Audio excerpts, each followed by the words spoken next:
Hey everyone, and welcome to Cocktails and Classics, where each episode we force our friend Cameron, who hasn't seen many classic films, to watch one. Before, those who have seen it will write down a rating based off their memory and nostalgia. During the movie, we'll be drinking cocktails inspired by it, and we'll give you the recipes so you can try it at home. And afterwards, we'll dissect the movie, give our updated ratings, along with Cam's first impressions.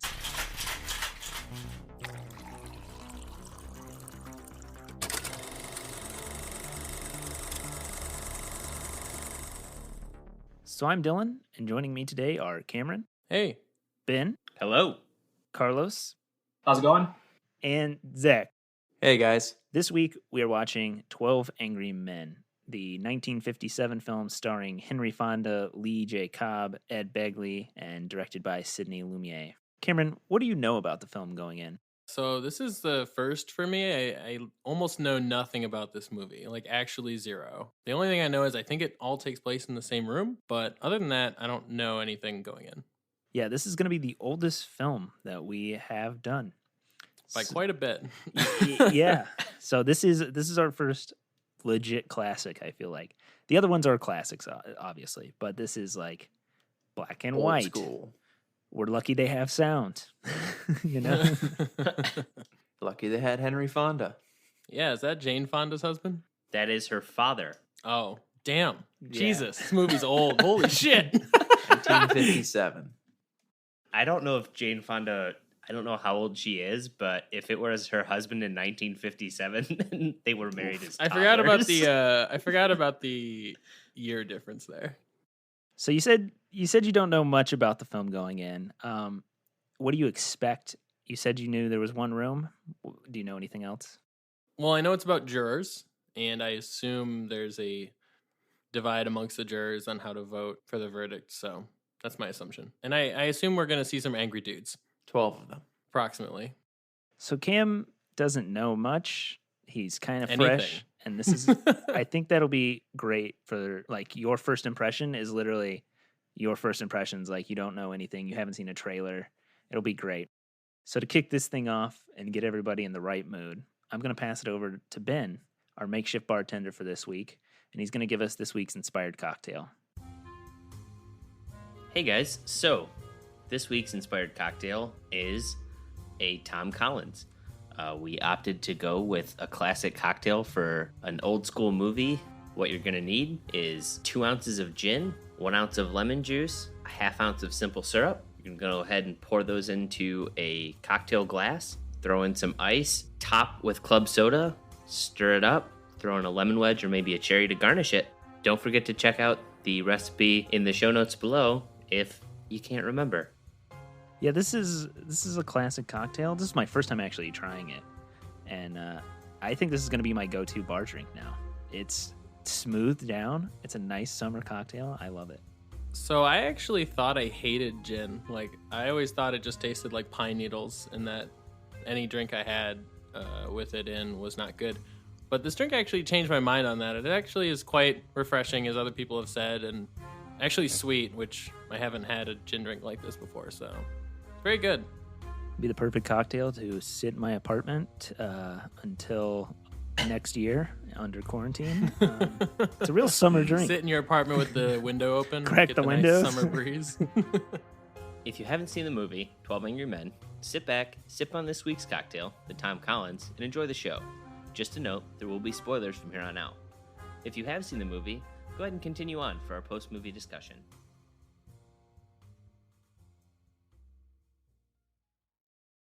Hope you grabbed your drink, whether that's cocktail, coffee, or just some water. Stay hydrated out there. This week, we watched 12 Angry Men.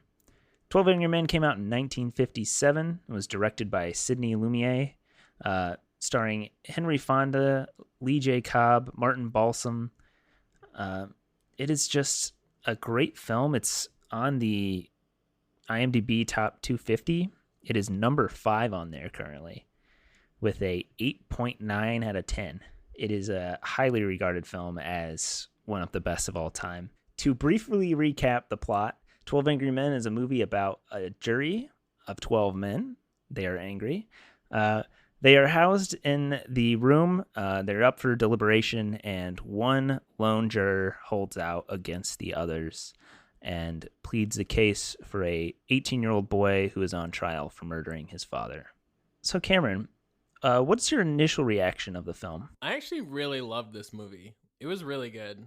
Up to now, I thought the previous movie we did, The Shining, was my favorite, but this actually might be my favorite, the ones that we've seen, which is surprising because it is the oldest.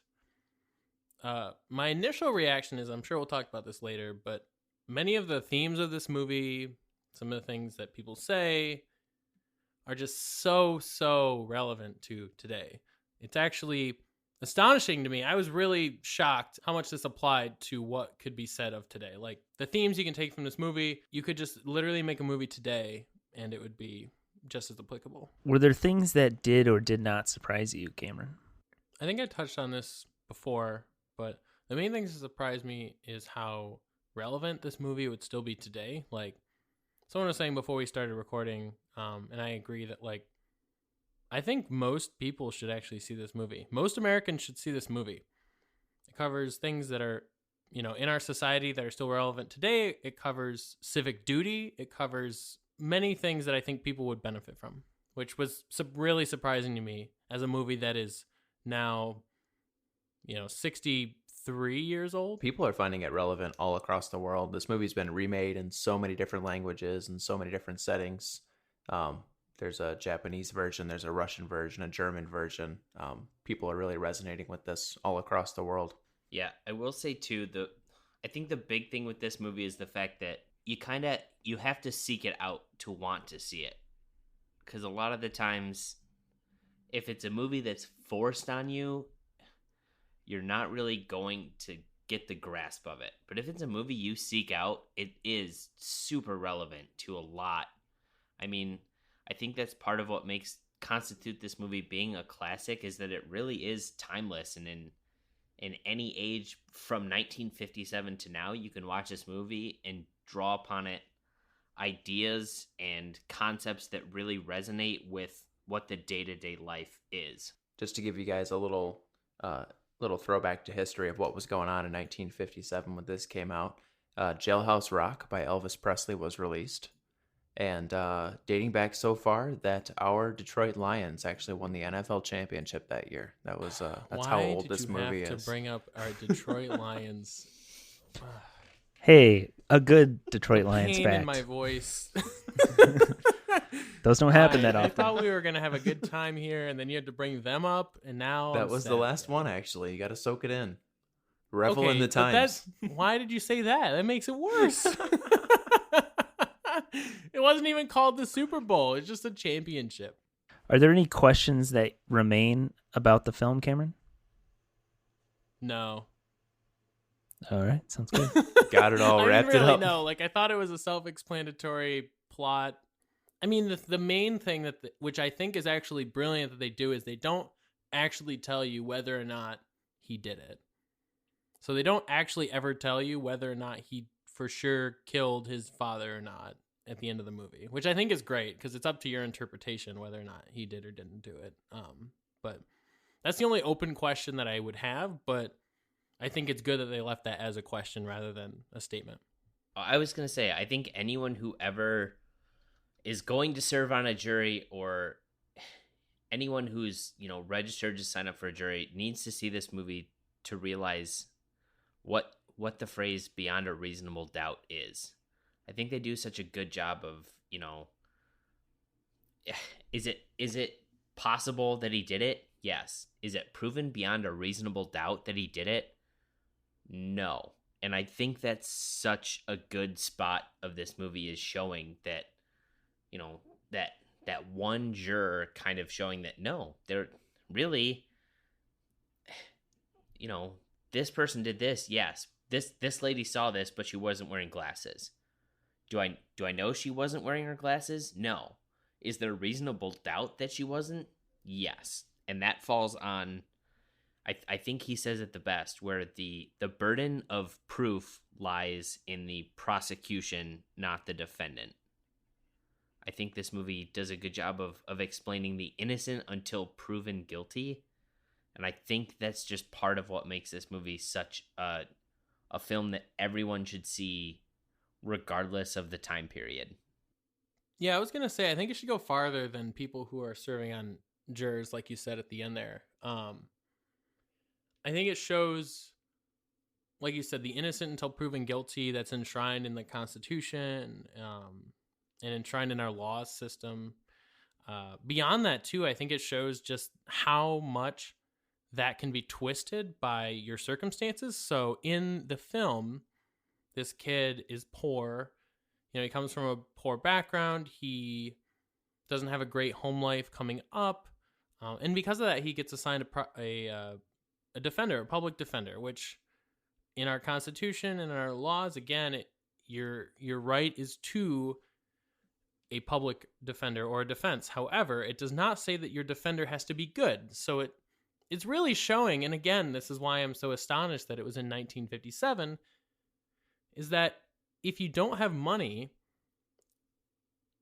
going to trial is not always, like, it's not, even if you didn't do it, it's not going to be good for you. It may not be good for you because you can get a public defender who either doesn't care or doesn't believe in your case or is overwhelmed or a multitude of other reasons as to why they didn't do their job effectively. And so really, it shows the fault of our system in that if you are wealthier, you probably get a lawyer that does care because you're paying them.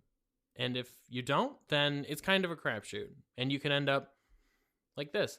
And that's part of the reason why the original juror didn't want to go to a hung jury, because he knew that if they were a hung jury and they were retried again, as other people have said, he'd probably be tried by a different jury who would just vote him guilty. Like what Cameron was saying about, okay, he, depending on like the kid's upbringing and his background, like, yeah, he gets assigned a lawyer, but I feel, I guess, like, in addition to that, he also gets assigned like the stereotypes that come along like with that, which which clearly shifts the perspectives of some of the jurors to begin with. Was there a most memorable or like best scene for you guys? I mean, I love the end when Lee J. Cobb, the juror number 3, who kind of plays the antagonist throughout the whole movie, finally breaks down. The picture falls and you can see it's like him and his son, and he just breaks down and starts crying, and then the only thing he says is not guilty. Then the movie kind of ends. That scene with him going from the entire movie of being sort of the baddie, not falling for anything Henry Fonda was saying, for him to come through and finally say, okay, you know what? Yeah, enough is enough. Reasonable doubt. He's not guilty. And letting him walk. I was gonna say it kind of adds a human element to that character as well, because he breaks down and cries, and we see this family picture, and he's not the jury, judge, and executioner that he was the entire film. That he wanted him to burn, he wanted to kill him. The kid on the chair was the worst thing in the world, and then at the very end, it's like, oh, this guy has a heart. He has feelings. I think my favorite or most memorable scene is the first time he gets someone to flip when they're talking about the train and how fast it's moving and the 10 seconds, and that there's no way the old man could have heard him yelling. Like, I think that was the first time that it is kind of one of those, gotcha. That's bullshit. That's reasonable doubt. Let's go.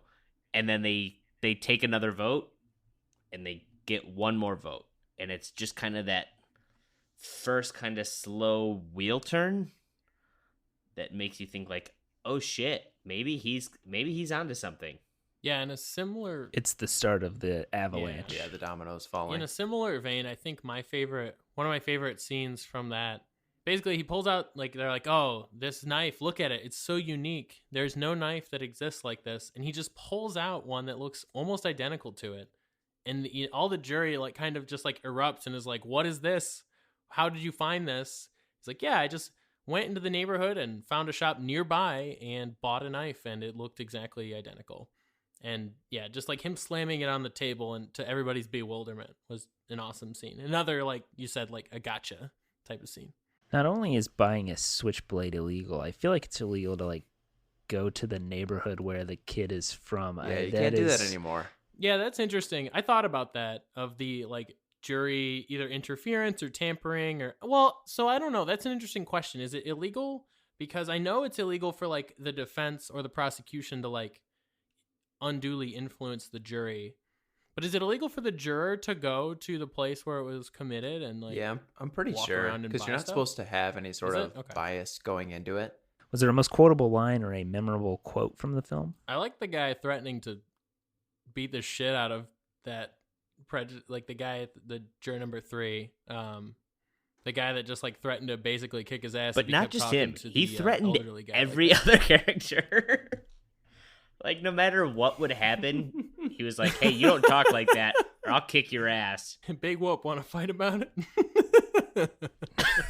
Well, he didn't have many lines. Right, that's true. Like beyond the one interaction in the bathroom where he's like, I'm just a working man. Yeah. I'm not paid to think. That's my boss. And then he comes out there and he's like, I'm going to kick your ass. I'm going to kick your ass. Also, I'm going to kick your ass. He just becomes the muscle. Yeah, I don't remember which juror it was, but it's the juror when he finally gets the fan working. You know, they flip the light switch on, and then he goes, "Oh yeah, the fan must have been on the same circuit as the light." And he turns it on. He's all excited, and there's no reaction from the jurors, and the entire shot is on him. And he sits down and he starts like throwing paper balls backwards into the fan, and then one of them hits the old guy, and he goes, "Well, that was stupid." That always just cracked me up. Like the movie is so tense. And it's like, hey, something's finally going right. And that was dumb. One that Cam called out during the film was when the old man is talking, he like gets on number 7, I believe it is. And Henry Fonda's character says, he can't hear you. He Oh my never God, will. I love that line. Cam called that. I fucking love that line. That is great. Like, I need to say that today. Like, he can't hear you and he never will. Like, that is awesome. I love it. That actually takes me to what might overpass for my most memorable scene is the scene where juror number 13. Shit. Juror number I don't know all the jurors, but I know that one doesn't exist. Is it the 13 advertising Angry guy? Men. It's Dun, Ed Begley's character. When he gets up and he starts spouting off about, well, you know how these types are. You know that, you know, these people do these kind of things. And slowly everyone around the table just gets up and starts walking away and facing away from him. Yep. Just a total, like, shut the fuck up And then he sat at the mood. kids' table like a bitch. Just imagine how awkward that room was. Like, not only is he spouting some racist bullshit, but then everyone else in the room is just like standing up and turning away and not even saying anything. You're like one of the last 2 guys at the table. You're like, fuck, do I stand up? It's funny too, because even like he turns to like one of the only people that's still sitting at the table, and he's like, "You're listening to me, right?" And the guy said, "Yeah," and you need to shut up, basically. It's like, yeah, and you need to stop talking for the rest of the duration of this thing. Was there a holy shit moment for you guys? I think there were multiple. I mean, every time somebody was like, "Oh, there's no way you could hear the man screaming," or you know, he was in the kitchen, or he's in. There's so many of them. I don't know if I could pick a favorite, but every time it happened, it was so fun to watch. I don't have anything to add to that. Zach nailed it. Oh, guys. Shucks. There were so many parts during the movie where it just felt so satisfying for them to be like, okay, you know, like the train scene where he's basically saying that the guy couldn't have heard the yelling if there was this L train passing by his apartment at the exact same time. Like that payoff of just like it was just so satisfying to be like, yes, that makes sense. Like that is something, again, the public defender should have at least looked into, or, you know, those things along those lines. Or the knife where he's like, it's a unique knife. No one else could have possibly had that knife. And then the guy Henry Fonda's character pulls out the knife, sticks it on the table, and it looks like, you know, very, very similar to the one that they found on the crime scene. To the point that the knife looked so similar that later on the jurors literally look at it and go, "Oh, hand me the knife." That's not the knife from evidence. That's the knife the other guy bought. Yeah, there were many moments where I was like, "Oh, he got him," which was very satisfying. I also like in general crime shows and movies and stuff. So there were many of the like gotchas were very satisfying to me because I really like that kind of stuff. There's a neat fan theory about this movie that Henry Fonda is actually the bad guy, because he visited like the crime scene and bought a knife that was very similar to the knife used in the crime, and got into the juror room and then ultimately convinced every single juror that the kid was not guilty, letting the kid walk free. It's a fun fan theory to think about. That's such a weird fan theory. I feel like like why would you as the murderer get into the jury to convince a jury that the person that's not you on trial really did not commit the murder? Maybe he feels guilty. That's interesting. Yeah, I feel like you would want him to go to prison, so then you're completely off the case. Yeah, he would have been juror number, I think, 3, the guy that was really adamant until the very end. Like, I feel like that guy would have killed him. He did tell Henry Fonda's character that he was going to kill him. It's true, yeah. Which in the movie, which he did also say is pretty much motive that he's going to murder him. Yeah, that's what, according to his logic. 13 Angry Men, the sequel, where juror number 3 kills juror number 8. 11 angry men. Oh my god. Oh no. I was going to go in a different direction in terms of holy shit moment. And I think Zach's right with the moments that they get like the gotcha, but the best holy shit moment is when the old man does it. He's like, I noticed you rubbing your nose. Is that because of your glasses? And you're like, oh shit. It's not juror number 8. It's juror number 9. The old man that's going to prove your ass wrong. Honestly, he might have been my favorite character. Oh, he was. I wrote that down. Yeah. I said, Cam loves the old man. Classic show note. Cam loves the old man. No, really. Not the first time you've written that down. His character. I loved his character so much because he's a guy. He's an older guy. He's kind of unassuming when he comes in. Just your type. What? Yeah, just my type. No, he shows so much wisdom. He shows so much wisdom and just forethought in this whole process and just like essentially wanting it to play out that is refreshing to see. And so, yeah, like he might have been my favorite character in the entire movie, honestly. He's the one you're expecting to be most prejudiced or to be blinded by his past experiences. And instead, he kind of shows that wisdom that you look to from the previous generation. I'll add one more thing. I'm pretty sure that's the only juror who we learn his name, and it's at the very end as they're walking out. But I love that of this movie is you don't know any of the jurors' name throughout the entire plot. They're just juror number 1 through 12. Except for 8 and 9. Or 13 if you're drunk. Yeah, juror number 13. Sick. The mysterious. Juror number 13. Juror number 13 is the audience. Oh, speaking of the audience for this podcast, we need somebody who's familiar with those old style paper towel machines that they had in the bathroom. We were all confused as to how those work, so somebody could write into the podcast what the hell was that? at Cocktails and Classics Pod, or by by physical letter. You can mail it to Dylan's house. I'll give the address. We need to know how those work. My thought Yeah, we'll just dox Dylan real quick. My thought is that it's just a rag, and you like Yeah, but pull how does the it go rag back down, up? and it just goes back up in the. Well, the going back up A part pulley? isn't the right. Think It's they're on, a like, the pulley. same That gear part Isn't system? the part that confuses me. The thing that confuses me is that like they just wash their hands on this thing and then Oh, pull yeah. it. But then the germs and like all the other like moisture and everything just goes back up into Oh, the it's machine. got to be moldy What as happened? shit. Cam, this was 57. They didn't care about germs in 57. Germs weren't invented until like the 70s.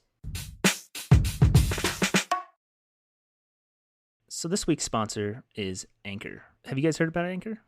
I love Anchor. Yeah, we're using it right now. Yeah, that's where we host this podcast, actually. It's really easy. It's free to use. So you just sign up, create an account, so you can add audio or you can record audio right from the website. You can add your friends into a call, and it'll automatically record it from the web-based call. They don't even have to download the app. They distributed our podcast for us to Apple, Spotify, Google. It was on Spotify the same day that we uploaded our podcast.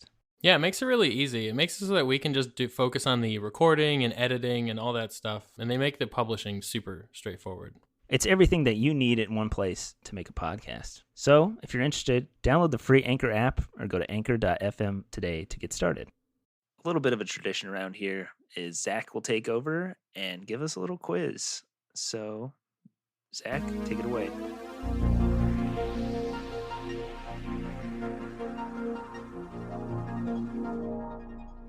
All right, so let's go ahead and jump right into it. You guys know the format. 3 quick questions. We tally up the scores. Whoever's got the most points at the end wins. So, first question.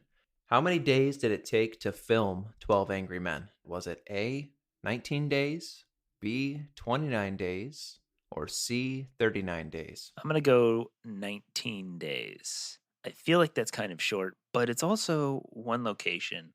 Hey, you're not giving them enough credit. They had like 3 locations. You know, they had the courtroom, and then they had the deliberation room, and then they obviously had the bathroom. And the outside. And the steps. They did have one exterior. Yeah. But I'm still going to go 19 days because I don't think it's that hard. There's a lot of shots. There's a lot of dialogue to get right.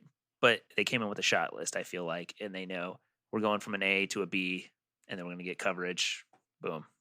I'm going to go with the movie making expert here and also say 19 days. I feel like it takes a lot of time to set up a set and do all the ancillary activities to these types of things. And so I'm going to go with A, 19 days. I could also be wrong because movies back in the day went a little bit longer.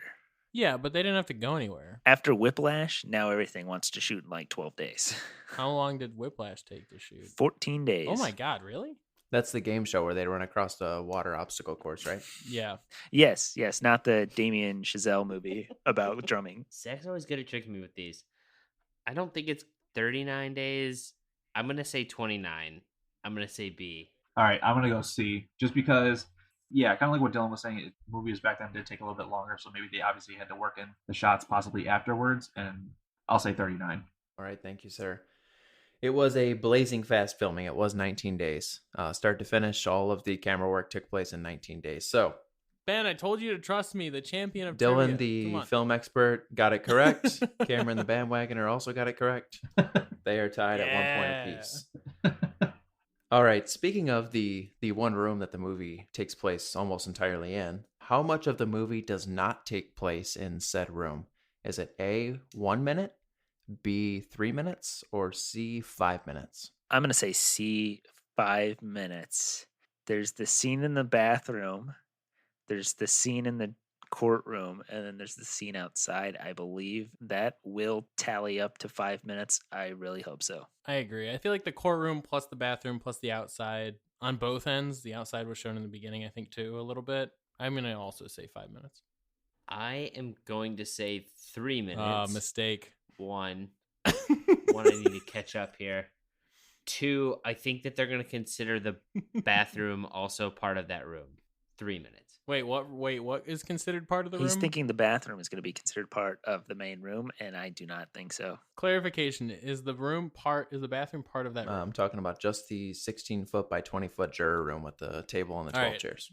The bathroom is not part of that room. Does that change your answer? No, I still don't think the scenes in that room were that long. I'm going to say 3. I feel like the other scenes just honestly don't tally up. It may seem like it, but I think if you're really timing it out, I see you giving me a thumbs down, man, but I got to roll at 3 minutes here. All right, guys. Interesting. We have a 4-way tie. The answer was 3 minutes. So everybody is tied at 1 point. Next up, out of the 12 actors who played jurors in the film, how many were war veterans? A, 5, B, 7, or C, 9? Dylan, movie knowledge. What's your answer? Cameron, his whole strategy is Dylan's the expert. He knows everything about film. Let Dylan go first, and I'll say what he says. I don't think his movie knowledge is going to help him here. I have no idea. What were the answers again? A, 5, B, 7, or C, 9? Can I go towards the end? Does anyone else have a guess right now? Yeah, I'll go. So this was filmed in the 50s, which is what? 57, so it's 12 years so, after. So it's a fair amount of time but enough where the actor's age makes sense for like World War II. So I'm actually going to go on the high end and say 9 of them were veterans. Well, Cameron is a movie expert, so I'm gonna also. If you believe the results of the previous trivia quizzes, then yeah, maybe. I have no idea. What were It was 5, 7, and 9. Yeah, out of the 12 actors who played jurors in the film, how many were war veterans? Jesus, I'm gonna go with 5. Maybe some of them avoided going to the war. I don't know. Yeah, 5. Some of them had bone Those spurs. Hollywood. I gotta type- just go separate from some people. Yeah. Okay. I'll say 7. Ben, you can follow my Ooh, lead. Carlos thinks he I'll say knows. 7. I'm actually thinking it's going to be on the high side at 9. You've got to think a lot of those guys were in the right age to be at World War II. The elderly gentleman who played juror number 9 would have been old enough to be in World War I, and figure if there was anyone young enough, they probably could have been in Korea. Oh, guys, why do you do this to me? We have a 2-way tie at the end. The answer was 9. 9 of the 12 actors, astoundingly, Yes. 75% of the jurors were war veterans. It was a popular profession back in the day for some reason, I guess. That's a lot, but I'm not surprised. Screw trivia. All right, so we have a 2-way tie between Cameron and Ben. So I have Damn a it, Ben. tiebreaker question. It seems like we're in a tiebreaker every week. So just Yeah. between Oh, we only have 3 questions. It makes just sense. between Cameron and Ben, the tie-breaking question. Which baseball game did juror number 7 have Yankees tickets for? Was it the... Damn it. No multiple choice. He I was know about to give It's multiple written choice. multiple choice. Nope, no multiple It's choice. multiple choice quiz, Ben. No multiple choice. Answer it, Cameron. No, what? No, this is changing the format on the Ben fly to Now, benefit hang on. No, Ben. because If I we're know changing it. the format, Because- Ben thinks he knows. Cameron, what if you let Ben answer, and if he's wrong, you win? Honestly, when he started talking about sports baseball teams, I really zoned out, and I had I don't remember at all. So, Cam was like, sports ball. What's that? right, So like especially baseball, like yeah, I don't know. it is multiple choice. We either let Ben answer, and if he's right, he wins. If he's wrong, he loses. Or I can go down the multiple You know what? choice. Let's make it interesting. I don't care. You know what? If Ben wins, that's fine with me. Go ahead. If you answer the question correctly, you can have it. Sure. Yankees, Indians. That is correct. The Cleveland Indians. All right. Good job. Congrats, Good Ben. job. Yeah, I would. Were they the Indians at that They point? were in time, the though? Indians, yeah. I had to They fact were. check that. All right, so Ben, with 3 points, that is our winner off the tiebreaker. Congrats. The first non-Cameron winner on the podcast about Cameron not knowing classic movies. I'm excited. Congrats. Wow. Woo!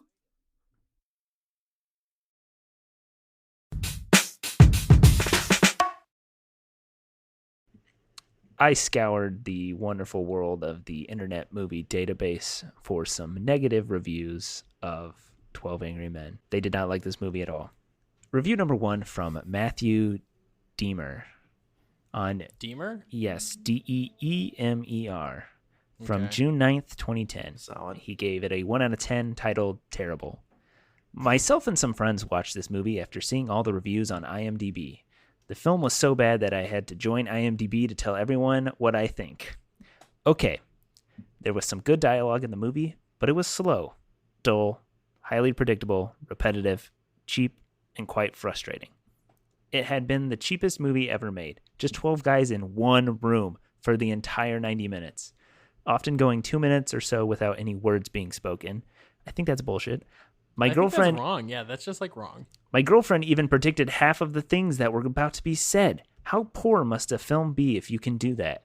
Sorry, but I just can't understand how this film is number 7 on IMDb, now number 5. Who on earth gave it 10 out of 10? Me and my friends can't even find enough in this movie to give it a 2. So it gets a 1 from us, and would be 0 if IMDb allowed that. Anyone thinking of watching it, don't. Go watch Paint Dry. Wow. Ended with the paint dry. This guy's got to be a big I was Michael Bay literally fan. about to say that this guy has to have so much going on in his movies that there has to be explosions everywhere and plot twists at every turn and like 50 billion actors and like multiple visual effects. Like this guy just wants to watch Transformers. I think the biggest thing, too, is the fact that any time that you say, I know exactly what's going to be said before it's said, and the movie's from 1957, maybe you should stop and think, oh shit, this movie's so good that so many things have copied it, I know it's going to happen. Exactly. Yeah, this movie is now meta because it's so That's what I was good. going to say. Oh, you know what's going to be said? Is because it's referenced all the time. Yeah. Matthew Deemer, I deem your review to be shit. Yeah, and this thing about people being in one room, like, yeah, they're all in one room, and you don't see that in movies, but it's because this movie did it so well that if any other movie was like, oh, yeah, we're just going to put all the characters in one room for 90 minutes, they'd go, oh, okay, yeah, they did that, like when they did it in 12 Angry Men. Yeah. Is it also going to be a classic movie? No, don't do it. And it could be, right? Like, if you have an interesting idea, even if like the premise is very simple, that doesn't mean your movie is going to be bad. It just means that your other content, like your dialogue and your story and all that other stuff, has to be good, and it was in this case. Like, there are lots of movies that have like very simple premises when you just break it down to its like core, that, you know, if you think about it on that level, like the movie's going to be shit, but nobody thinks about it on that level that actually wants to enjoy it. This movie also benefits from a just great collective cast. I don't think anyone just was not good in it or was really hokey. Everyone just knocked it out of the park. They were so believable in their performance that I think that really helps elevate it to that extra bit. I think too the writing in it helps that no two jurors are written to be the same character. They're all really kind of written to be their own individual. And I'm sure the cast, knowing this, they take that and kind of also make it their own.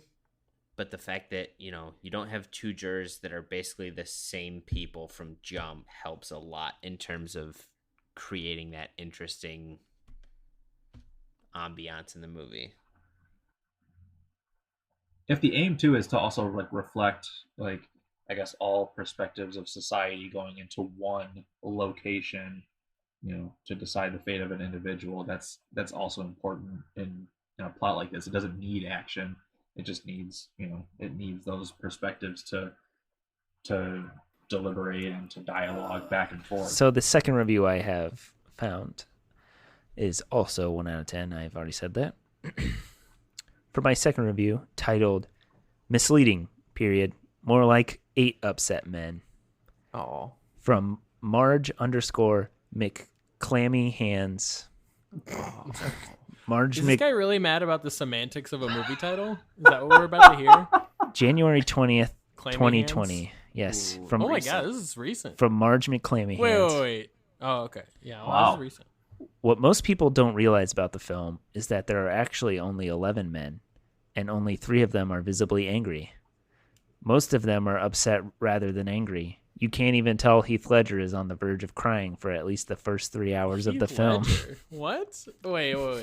What is happening? Did this guy watch The Dark this Knight? Has to be a troll This review, guy watched right? The Dark Knight.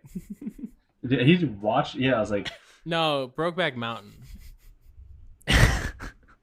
I don't know. Maybe hold on. Wait, was that the whole of the review? Yeah, no, that was it. Oh, that was yeah, he was definitely watching The Dark Wait. Knight. This dude was so Wow. stoned, he didn't know what the fuck he was Heath reviewing. Ledger. What fucking characters do you think Heath Ledger is? right. I was gonna say, man, My. if he must be that stoned, maybe that's where the Okay, clammy so hands comes here's- Marge McClam Hands. maybe. So The Dark Knight is number 4 on the top 250 on IMDb. Yeah, he clicked the wrong Maybe one. it was I'm thinking maybe it was a Mimi review to bring Oh. down 12 Angry Men and put Dark Knight higher. Oh. Those Nolan fanboys, Oh. they go hard.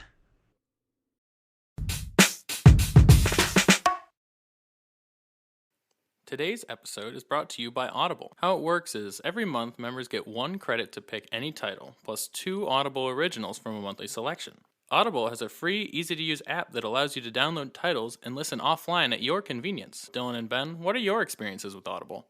So I used the Audible free trial a couple years ago, and I've gone back to it since. I listened to Pet Sematary by Stephen King, and I really like it when I'm driving on like long road trips. I used it to listen to one of James Ellroy's LA quartet novels, The Big Nowhere. I would definitely recommend it to anyone on the go, whether it's just driving to work or for long flights. It's great. You can, listen to something on your phone, connect it to Bluetooth, you get to work, log into your work computer, and listen up.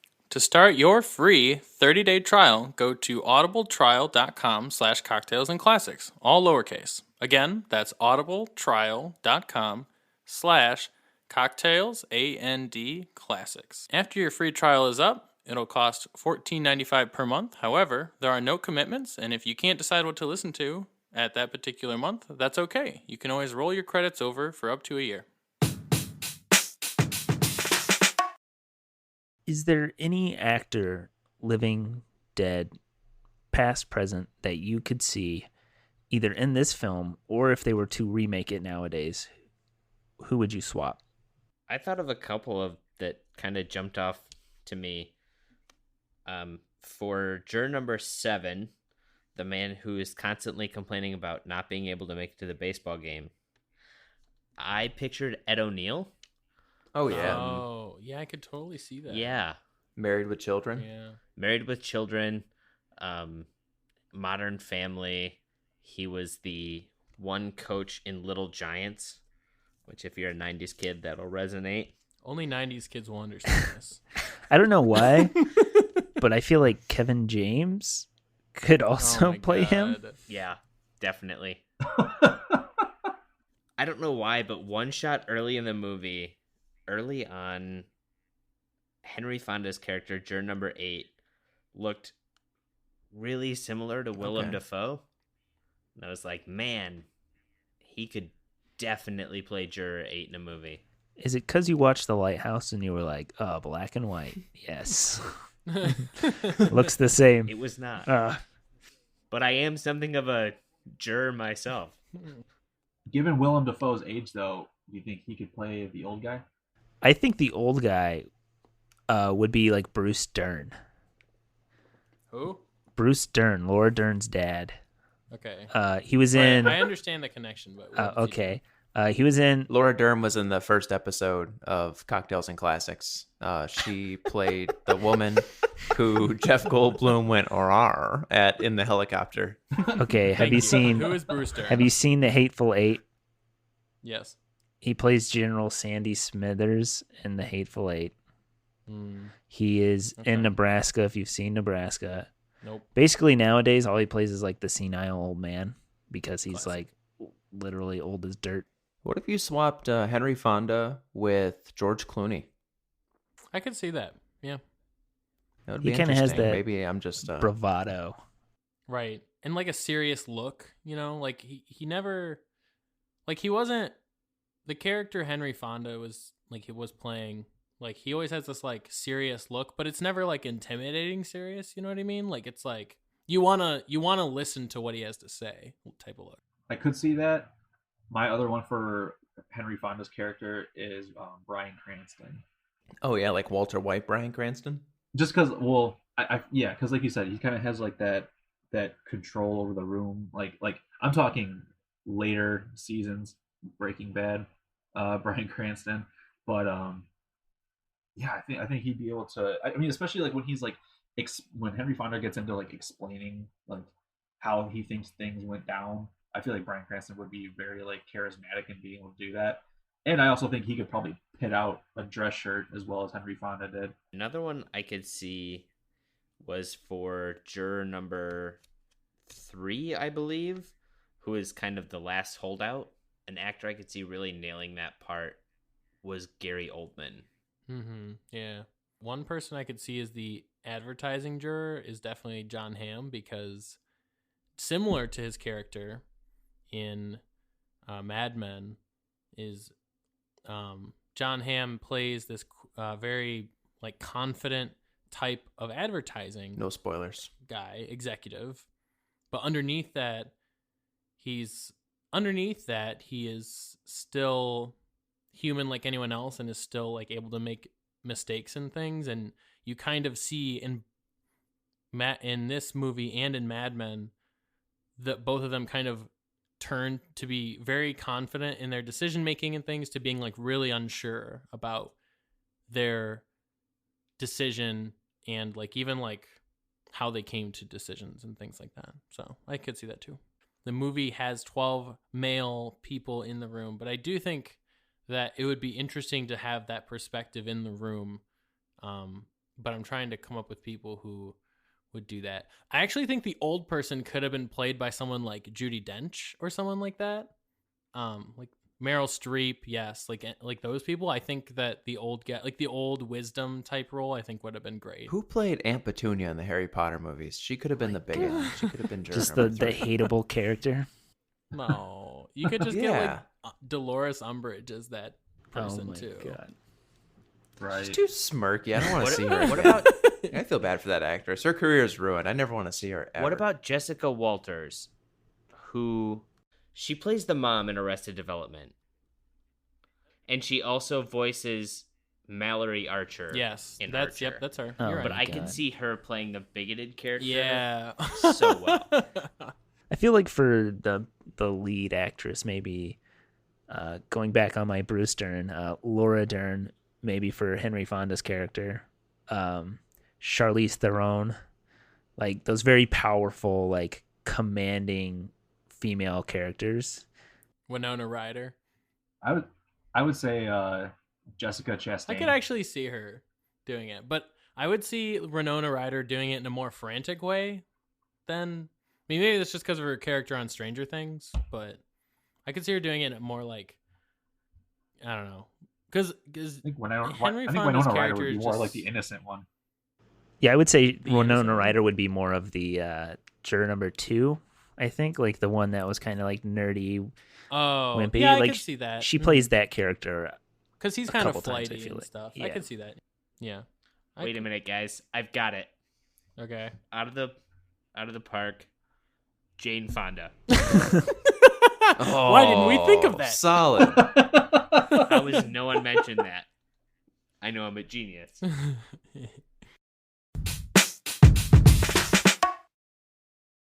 Before the movie, those of us who had seen it wrote down our ratings based off nostalgia and memory. And now I want to know if your rating has changed or not. Yeah, going into the movie, I've seen it a handful of times. I always liked the movie, so going in, I gave it an 8 out of 10. And after watching this most recent time, I bumped it up 1 to a 9. The dialogue's fantastic. I mean, the entire movie takes place in conversations, which I think is fantastic. You don't see it in movies anymore. But the main reason that I bumped it up 1 was the camera work in the movie. I noticed this time, like the way they use camera angles to make you feel claustrophobic as the characters get more and more tense. The camera kind of gets lower throughout the movies. I thought that was great. I haven't seen that before, or at least I haven't noticed it before. So yeah, 9 out of 10 I think is fair. It's a great movie. Everybody should see it. I initially rated this a lot lower. Being forced to watch it in high school and not watching it since, I definitely gave it like a 6 or a 7. I guess 6.5 out of 10. Just because when you're forced to watch something, you don't really take it for what it is. Watching it now, I would definitely give this a 9 out of 10. It is like a masterpiece when it comes to just dialogue and exposition. Similar to Dylan, I had also watched it in high school, and I think at the time, like when I did watch it, I must have been just zoned out, honestly, and just not really feeling the movie. So I remember it, probably not as highly regarded as I do now after rewatching it, so many years later. So I went in actually with a 5, and so was kind of hoping and expecting that the score would be higher, and absolutely, I brought it all the way up to a 9. What I appreciate about it is just its relatability. Obviously, me being in high school, I'm not 100% aware of a lot of of all like social issues that and perspectives that are brought into a jury room. And so understanding that now with a much broader social lens on social issues that are around today, I can definitely appreciate the dialogue and probably a lot of the perspectives that are brought into this into this movie, and so that's what, again, it makes it timeless, and whatever social issues exist 20, 30, 40 years from now, I feel like this movie can still shed some light on that. Going into this movie, very similarly, this is a movie I'd watched because I was forced to watch it. Um, so in my memory, it was like a 5. Um, I didn't really appreciate the movie. It was one of those things that was like, oh, great. We don't have to do classwork because we're going to watch this movie instead.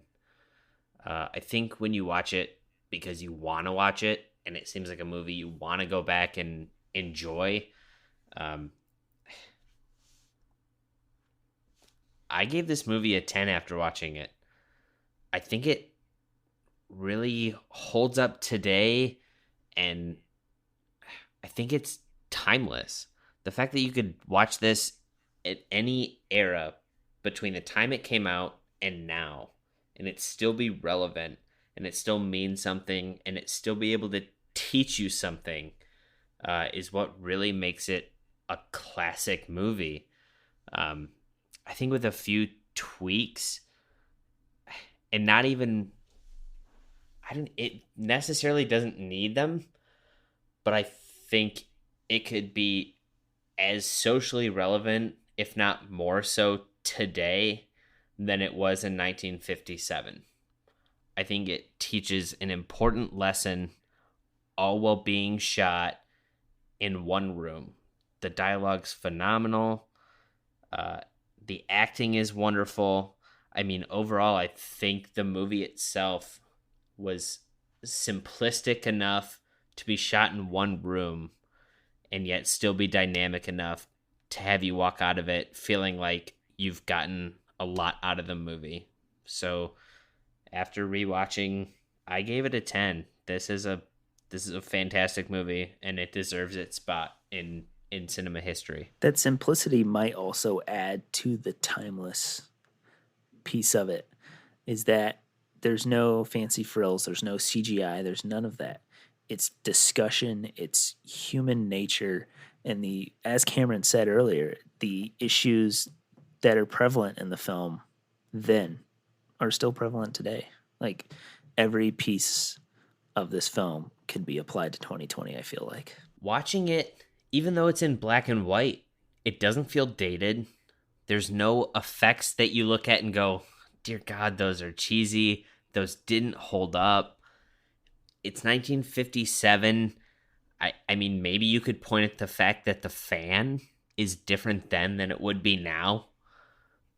And the paper towel machine. But realistically, you look at that and it's exactly what you'd expect from a small room in a courthouse. You know, there's nothing that you're like, oh man, look at that CGI fire. That holds up for being 20 years old. I mean, this movie's 63 years old. Math's hard after a couple time counts. But for being 63 years old, I think it holds up as a movie made in 1980 or 1990. It doesn't rely on effects to be great. My rating for this movie, before I say my rating, I actually want, it's a shame that all of you guys thought so poorly of this movie just because you were forced to watch it. And that's not like saying anything about you guys, obviously, but like, I feel the same way. Like, To Kill a Mockingbird, I've seen the movie, but I don't really remember it that much. And honestly, I'd probably rate it like 5 or 6, and I'm sure it's a good movie. But again, like, forcing it to be watched in school shouldn't make something appear to be a bad movie. I mean, there's a reason that they, want you to watch the movie, and they try and guide you on your discussion of it. It's just a shame just because of the format or whatever that there isn't more like free form thinking or discussion, or, brains aren't as developed as much to be able to, get those and understand what the theme of the movie is trying to tell you and be able to connect that into life in like a meaningful way. For my rating, I'm going to agree with you guys and give it a 9 to 9.5. When we watched the movie last week, The Shining, I thought that was going to be my favorite movie for a while, but I think this one actually might take the cake. It's a short movie, but it's got a lot of themes that are relevant today.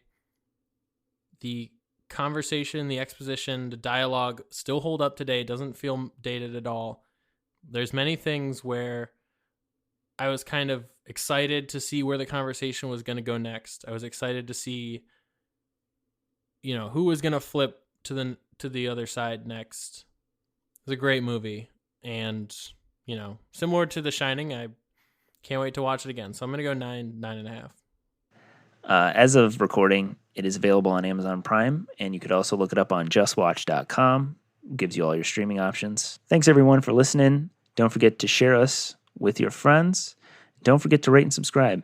Check us out on Instagram at Cocktails and Classics Pod, or if you're into Twitter, reach us at Cocktails Class. Post, send, and tag us in your drink photos or your movie recommendations, and use the hashtag Cocktails and Classics. On Instagram, we got mentioned by Nicole Erdahl 4. She said, "Hey, at Cocktails and Classics Pod, we're prepped for the next episode." And she showed us all her cocktail ingredients for the Tom Collins. And on our photo of Tom Collins, Mona Bay said, "My husband and I got a head start on making the drink. It's so refreshing." Lemon emoji, lemon emoji. So we are listening. Send us your drink photos. Send us your movie recommendations. And until next time, watch responsibly.